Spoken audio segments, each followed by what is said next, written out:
I've had several people ask how I make my green salsa. I promise it's not rocket science. It's not difficult.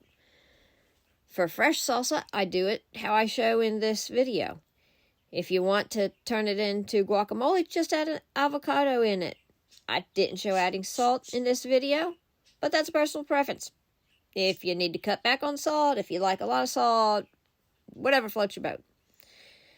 If I'm going to use the green salsa as a soup base, I will boil the tomatillos and the peppers before blending them. Either way that you fix it, fresh or cooked, you can add fresh cilantro on top before serving. Some like cilantro, some don't. Back before I realized the importance of being obedient to the Father, fried pork chops simmered in green salsa was one of my favorites.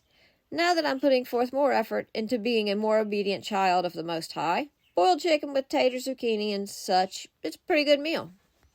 Most Mexican dishes are served with some sort of tortilla. I tend to use corn tortillas most of the time. If I'm just heating tortillas up as a side dish, whatever, for a typical normal meal, I'll just heat it up flat on my stove burner, the smooth surface. In this case, I went a little different. I like throwing a little bit of butter in a skillet, heat it up with a little bit of salt, throw a piece of cheese in there, make it into a quesadilla.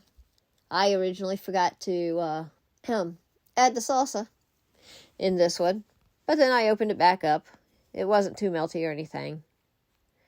But yeah, quick, filling little snack.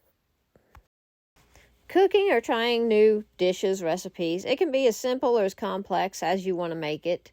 What's the worst that happens? You have a meal that doesn't taste good for once, and okay, well, you learn what not to do and move on to the next time. Do it better.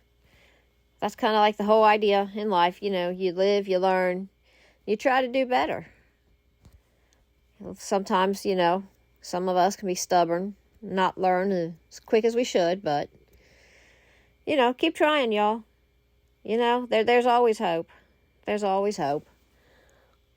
So, let me hear some of your all's ideas and thoughts of how you want to try this recipe. And as always, much love, many prayers, and shalom always.